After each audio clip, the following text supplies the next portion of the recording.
Imagine que você é um renomado professor na França no século XIX e é informado pelo seu amigo que fenômenos sobrenaturais estavam ocorrendo pela cidade.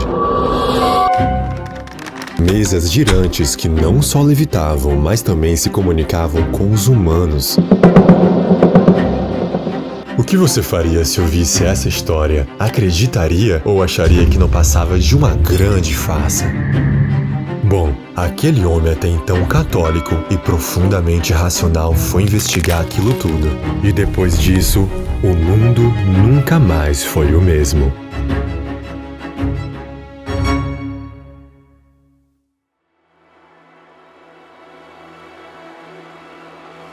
E nesse vídeo você vai descobrir a fascinante história dos quase 200 anos do Espiritismo em apenas 20 minutos. Vamos passar por todos os pontos dessa fascinante jornada. Vamos explorar desde as controversas origens, os desafios ao chegar no Brasil, período em que era até crime ser espírita por aqui. Vamos falar também sobre o legado do que foi considerado o maior brasileiro de todos os tempos. E já na atualidade vamos revelar temas inéditos, como as últimas informações sobre a missão de Emmanuel, que está neste momento encarnado no Brasil.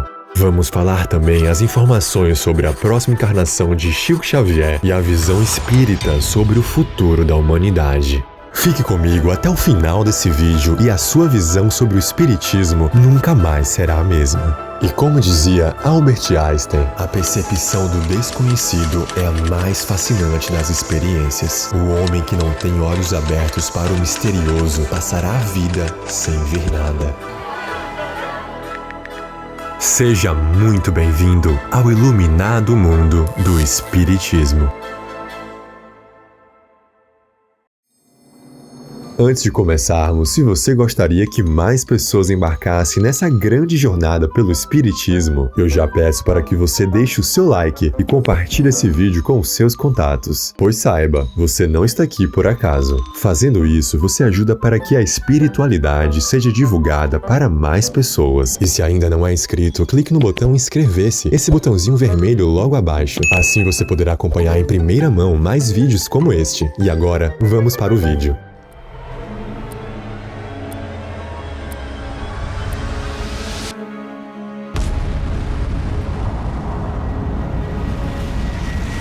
Explorar a história do Espiritismo é reviver a trajetória da humanidade, pois os fenômenos espirituais fazem parte da nossa essência, de quem realmente somos. Contudo, o surgimento da visão espírita aqui na Terra abriu portas para uma compreensão mais profunda do que antes eram grandes perguntas sem respostas.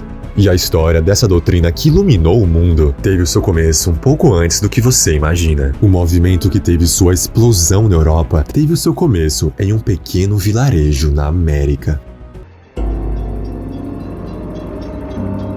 Era uma noite sombria, de 31 de março de 1848, e uma família de camponeses, conhecidos como a família Fox, estavam se preparando para dormir, quando um evento sobrenatural perturbava mais uma vez os seus sonos.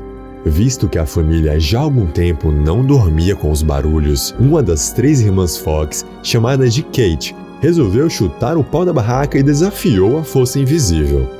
A pequena corajosa então começa a repetir os sons que ouvia, batendo palmas e dizendo: Senhor Pé Rachado, faça o que eu digo. Senhor Pé Rachado, faça o que eu faço. O Senhor Pé Rachado era como era conhecido na época o trem ruim, o tinhoso, o chifrudo, bom, você entendeu.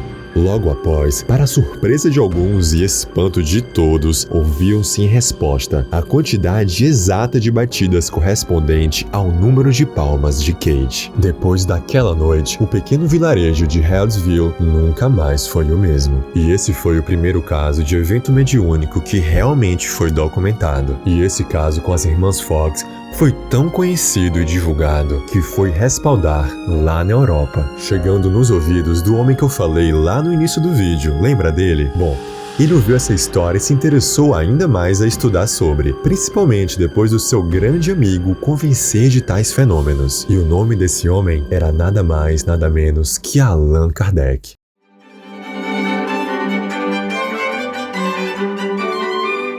Se o espiritismo iluminou o mundo, Hippolyte Léon Denis Arrival, ou Allan Kardec, foi o seu Thomas Edison. Reverenciado como fundador do espiritismo, originalmente trilhou um caminho de ceticismo. Porém, mesmo sendo criado na fé católica, ele sempre mantinha uma abordagem questionadora sobre o mundo espiritual. E foi uma histórica conversa com seu amigo Fortier que a história do mundo mudaria para sempre. Eu tenho quase certeza, meu caro professor Rivail, de que estamos diante de uma coisa bem mais extraordinária. Não só se faz girar uma mesa magnetizando-a, mas também podemos fazê-la falar. Interroga-se e ela responde. Mas, Fortier, isso é uma outra questão? Eu acreditarei, quando vir e quando tiverem me provado, que uma mesa tem cérebro para pensar, nervos para sentir e que pode se tornar sonâmbulo. Até lá, meu caro amigo, permita-me que eu não veja nisso senão uma fábula para provocar o sono. Meu caro professor, eu aceito a sua ponderação, mas me surpreende o seu ceticismo. Fortier, cada coisa no seu tempo. Certamente, meu caro professor. Certamente. Allan Kardec era um homem que buscava por evidências, ansiando provas tangíveis. No entanto, no ano seguinte da conversa, em 1855, ele finalmente aceitou o convite para participar das reuniões, ditas como sobrenaturais. Ao entrar na sala de reunião do grupo, testemunhou o inacreditável, mesas girando de maneiras inexplicáveis.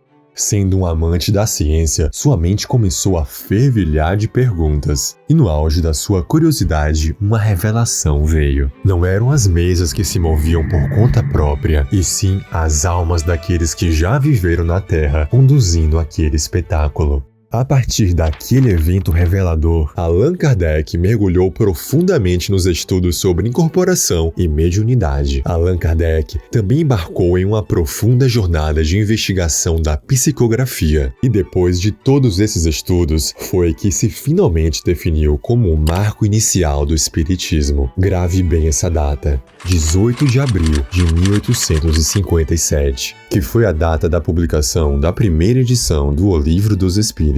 Após essa monumental contribuição para a humanidade, você acha que o homem descansou? Allan Kardec, que viveu durante a Revolução Industrial, era uma verdadeira máquina. Ele continuou seus estudos e pesquisas aprofundados sobre o espiritismo, resultando em diversas outras publicações que foram a base do espiritismo, incluindo o Livro dos Médiuns, o Evangelho segundo o Espiritismo, o Céu e o Inferno e a Gênese. Estas obras, coletivamente conhecidas como Pentateuco Espírita, tornaram-se a base da doutrina espírita, abordando questões que vão desde as origens dos espíritos até a moral e ética espírita, passando por questões sobre a vida após a morte, reencarnação e a relação entre o mundo espiritual e o material. Allan Kardec desencarnou em 1869, deixando um legado de mais de 8 milhões de seguidores da doutrina na França, e posteriormente a doutrina se espalhou para diversos países. Mas um país em especial não só acolheu as obras de Kardec, mas se tornou o epicentro do espiritismo no mundo. E que país é esse? Só podia ser o Brasil. Antes do espiritismo chegar ao Brasil, já existiam meia dúzia de estudiosos aos fenômenos paranormais por aqui. Esses pioneiros foram cruciais para a aceitação da chegada do espiritismo no Brasil. E dois desses visionários se destacam: o médico francês Benoit e o médico português João Vicente Martins. Mas foi em 1860 que as primeiras obras de Allan Kardec chegam em terras tupiniquins. E elas não poderiam aterrissar em um lugar diferente. Chegaram no maior estado exportador de grandes gênios e artistas. De Paris, o espiritismo chegou na minha querida Bahia.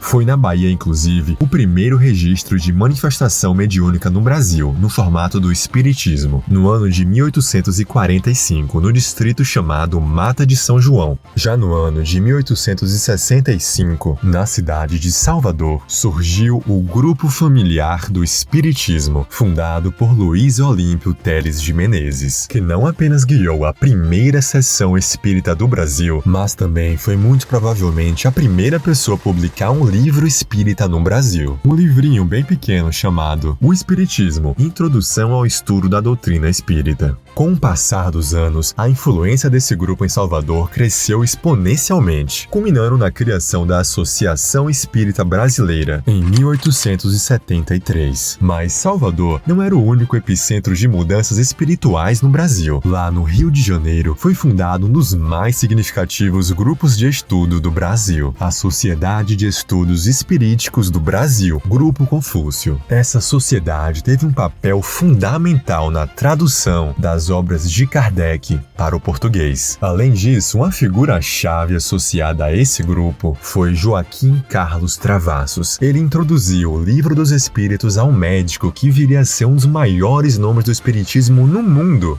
Seu nome, Bezerra de Menezes. Adolfo Bezerra de Menezes nasceu em 1831, no estado do Ceará, e posteriormente mudou-se para o Rio de Janeiro para estudar medicina. Lá ele se tornou conhecido como o médico dos pobres, devido ao seu trabalho altruísta, frequentemente prestando serviços médicos gratuitamente para aqueles que não podiam pagar. Após ser apresentado ao Livro dos Espíritos por Joaquim Carlos Travassos, Bezerra de Menezes teve um encontro profundo com o espiritismo, o que veio a transformar profundamente a sua vida. Bezerra não apenas adotou a doutrina espírita em sua vida pessoal, mas também se tornou uma figura central no movimento espírita brasileiro. E em 1886 assumiu a presidência da Federação Espírita Brasileira, cargo que ocupou em diferentes momentos até a sua morte em 1900. Durante a sua gestão, ele enfrentou enormes desafios, entre eles a divisão e os conflitos internos do movimento espírita. Para agravar a situação, de maneira quase inacreditável, o espiritismo era considerado crime no Código Penal de 1890, com penalidades que incluíam até 6 meses de prisão. Segundo o artigo 157, os espíritas poderiam ser multados em até 500 mil réis. E o absurdo não para por aí. Muitos foram processados sobre a bizarra acusação de atentar contra a saúde pública. Com toda essa loucura digna de um filme, Bezerra de Menezes conseguiu transcender tudo isso e, com toda a sua diplomacia, conseguiu conciliar o movimento espírita no Brasil. E após o seu triste desencarne, o Brasil não ficou muito tempo sem grandes nomes do espiritismo, não. 10 anos depois, encarnava no Brasil, o que veio a ser considerado o maior brasileiro de todos os tempos e um dos maiores líderes espirituais do mundo. De alma nobre e coração gigante, começa o legado de Chico Cândido Xavier.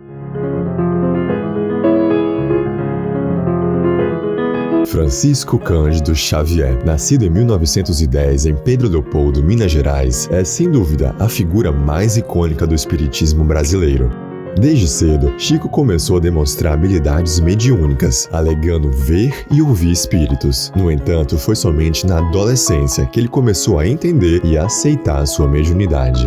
Chico Xavier é dotado de diversos dons mediúnicos. O mais célebre desses dons era a psicografia, através da qual ele recebia e transmitia mensagens espirituais por meio da escrita. Além disso, possuía a psicofonia, que lhe permitia falar em nome de espíritos desencarnados, canalizando suas vozes pelo próprio aparelho fonador. Também era agraciado com a clarividência, tendo visões nítidas do mundo espiritual. Outra habilidade era a psicometria. Ao tocar objetos, Chico conseguia acessar a sua história. Um exemplo fascinante disso era quando ele recebia cartas. Com um simples toque, sentia todos os sentimentos e pensamentos da pessoa que a escreveu. Por fim, uma de suas capacidades mais intrigantes era a de profecia. Durante sua vida, Chico fez várias previsões. A mais famosa delas é a chamada de data limite. Esse termo refere-se a uma profecia de que a humanidade teria até 2019 para alcançar um novo patamar de paz e harmonia, evitando assim grandes catástrofes. A ideia era de que, após 50 anos da chegada do homem à Lua, em 1969, a humanidade teria essa data limite para mostrar a evolução moral e evitar a autodestruição.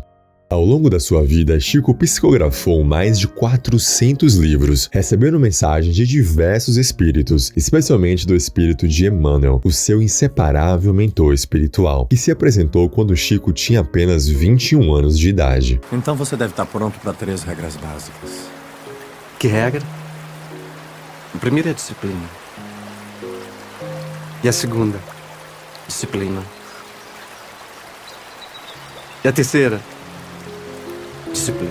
As obras psicografadas por Chico Xavier abrangem uma diversidade impressionante. Muitas dessas obras romperam barreiras, tornando-se verdadeiros best-sellers, com vendas que ultrapassaram a impressionante marca de 50 milhões de exemplares.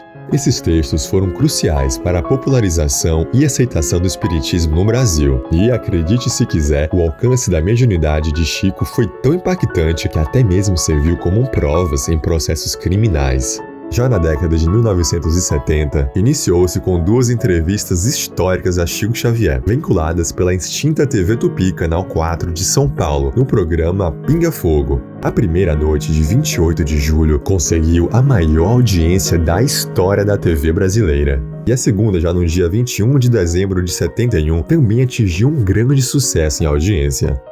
Chico desencarnou em 30 de junho de 2002, aos 92 anos por parada cardíaca, e o mais intrigante é que até a previsão da sua morte, ele acertou. Grande ser evoluído que era, ele havia dito aos amigos mais íntimos que queria partir em um dia feliz. Então, a data da sua morte foi justamente o dia em que o Brasil conquistava o seu pentacampeonato de futebol. Mas a sua missão na Terra não acabou. Segundo Geraldo Lemos, Chico irá voltar a reencarnar no século 22, na região de Jerusalém. Por que Jesus ia te desagradar, Chico?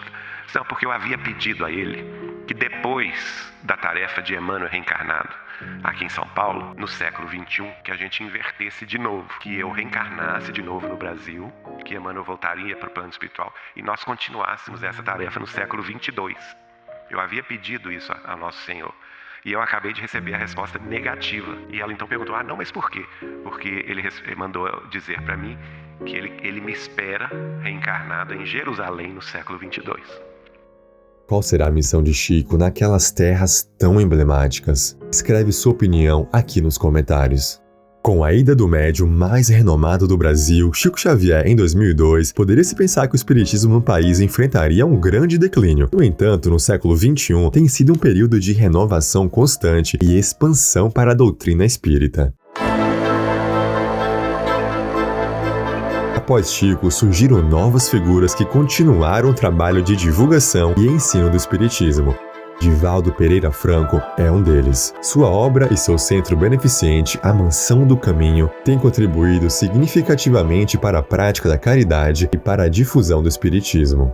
A televisão brasileira, com suas novelas e programas, também tem desempenhado um papel crucial na popularização do espiritismo.